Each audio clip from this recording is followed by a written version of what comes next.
If it's the era of entrepreneurs, right? Everyone thinks that they can become an entrepreneur, but you need to get advice from the right people to understand what it takes. And before you take that leap, you need to really align with people who have understood how and know the movement of the UAE and how it works. So our next guest is a prime example of that.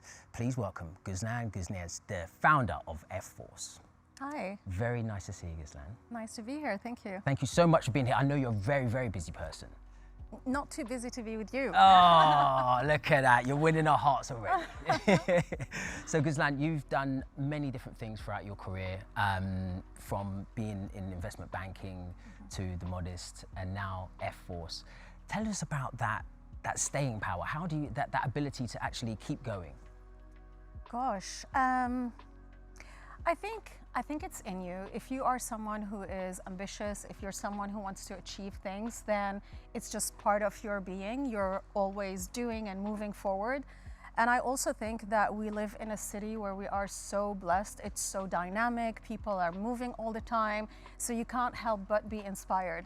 But you know, there are seasons as well. There are times when you are going, and then there are other times where you kind of, you know, take a pause and breathe a little bit.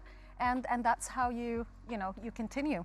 So The Modist though, tell us about that journey as well, because that was amazing. Yeah, so The Modist came as my first entrepreneurial venture after 15 years in private equity.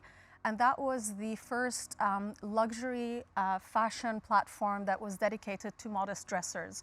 And so it was quite different. It put modesty in the luxury fashion map, and it became a global business. And it came from a real problem that I faced and women around me faced.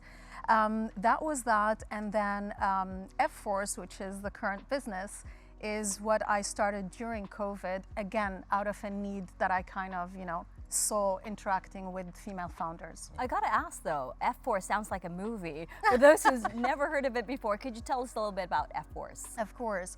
So it's a knowledge platform, a digital platform that offers tools, coaching programs, mentorship to women who want to start and scale their businesses.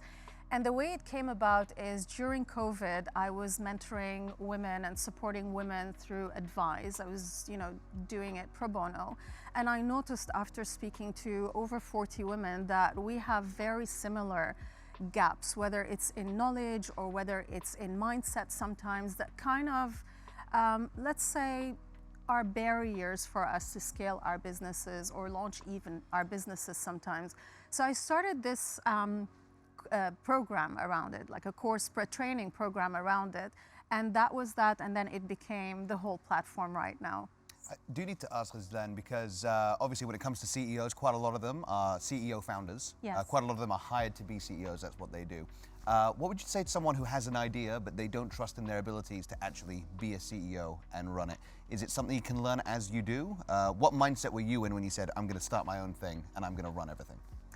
I think to be a founder and a CEO, you need to have a growth mindset.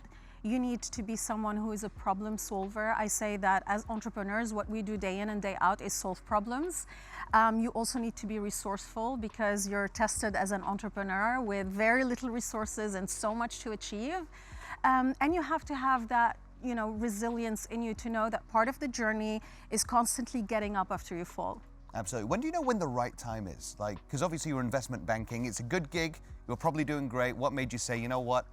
It's too comfortable, I want to start my own thing?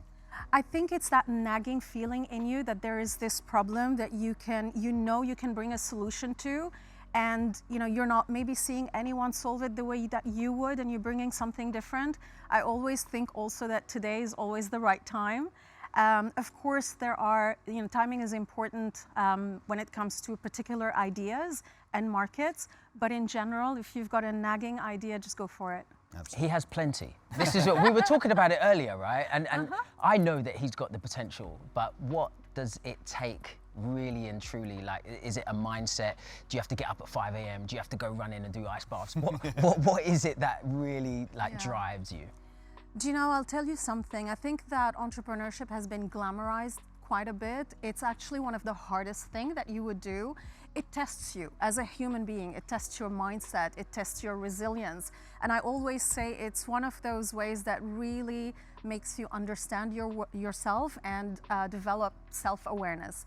And so it does take a very solid person to conquer the fear, take the first step, always push yourself outside of your comfort zone, and be okay with failure, because you're failing every day. You're failing small, sometimes you fail big, and you should be okay. And it's your mindset to get up and continue and not worry about what's happening around. I completely agree with you, because a lot of people, they'd be like, I'm tired of being an employee, I'm going to be an entrepreneur instead. And we're like, are you sure?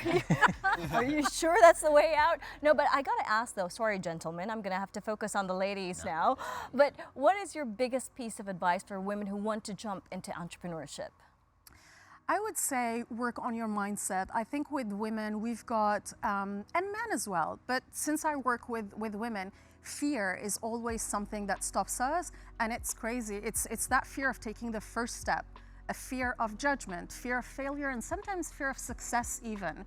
And so we just need to understand that you don't develop confidence and then you conquer fear. You actually conquer fear and then confidence is on the other side of it. So take the first step. That's what I would say. Fear of success. That's a very interesting one. Let's talk about fear of success. How does that work? There's a lot of, you know, as human beings, our mindset is all about the belief system that we have, right? And some people actually fear success even if they don't know it on the outside. You were perhaps brought up to think that successful people don't have friends, or if I make a lot of money, then, I don't know, I lose my connections, or success might take me away from my family. And all these subliminal beliefs that you have can, you know, really, in a way, impede you from moving forward and doing things. So you need to do sometimes the work to understand. I can't believe that we just started the show. I feel we've gone so deep already. Ghizlan, please stay with us. You're going to be a very valuable co-host for the rest of the show. But next up, we're going to be talking about a lot of things here on DXB today, like leadership skills with a distinguished business leader who has over 26 years of experience here in the UAE. So get your notepads out after this.